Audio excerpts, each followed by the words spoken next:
This is Mondale Robinson, guest host on the Young Turks Indisputable. He's the mayor of a small crime-ridden cesspool in North Carolina called Enfield. By small, I mean really small. It has fewer than 2,000 residents. And by crime-ridden, I mean really crime-ridden. 92% of all cities in North Carolina have a lower crime rate. Robinson is talking with master race baiter Rashad Richey about police brutality in the shooting of Springfield, Illinois resident Sonya Massey, and he's going to make a total fool of himself. Hello out there. I am trying to get through. With cold, blunt analysis cradled in the warmth of reasoning, it's time for Johnny Walker Dread to straighten you out on a thing or two. Emanating all the way from exciting Las Vegas, Oklahoma, it's time for the Johnny Walker Dread Show.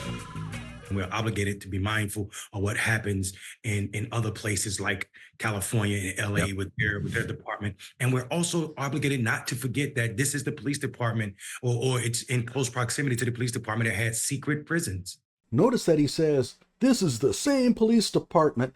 What I mean to say is this police department is in close proximity to the secret police department in Chicago.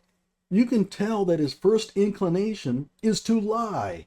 It just comes naturally to him, and he has to correct himself because he knows he can't get away with that one. But even then, he really can't come clean with the truth and has to grossly exaggerate. Because Springfield isn't in close proximity to Chicago. It's over 3 hours away. Also, he's talking about the Homan Square facility in Chicago. It's a detention center, not a police department. The Guardian claimed that the Chicago PD was running its own version of Guantanamo Bay, where detainees were tortured and some even ended up disappearing.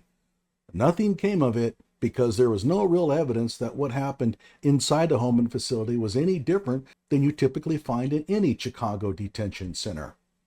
People were disappearing in Chicago because they had a secret police department where they would just take people and leave them and do whatever they wanted to, torture them in the United States of America. So, of course, Robinson talks about the abuses at the Homan facility as if they are fact. But who is in charge of Chicago PD? Let me guess, a bunch of old white dudes out to suppress the civil rights of black and browns, right? Well, no.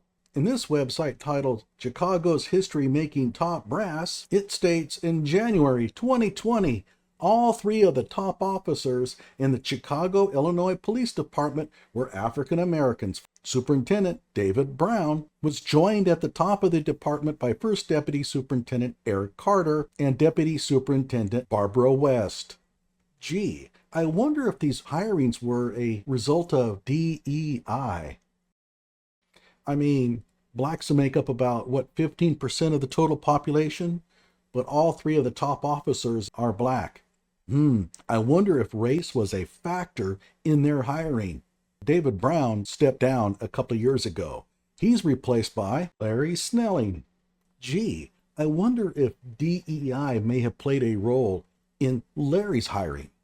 So when you talk to me about this culture not being reflective of police departments, I think you're meaning police departments on TV. What you're doing is sowing discourse in communities where people don't trust police departments. And you're also indiscriminately advocating for vigilante. Wait, who's the one that is sowing a lack of trust with the police? You're talking to Rashad Richey here. Because why in the hell would I call the police department at 1 o'clock when I'm gonna be dead by 1:47 when I'm the victim? And this is the real danger of race baiting. These guys are the last ones that would advocate for Second Amendment protection so that people of color can arm themselves. But they want to discourage these same people of color from calling the police. You can't buy a better prescription for being a victim. And that's what these guys like Robinson and Richey and Crump want. Because to them, being a victim is cool. They don't abhor news of shootings like Sonya Massey's. They thrive on them. Sorry, but it's true. Like my video, subscribe to my channel.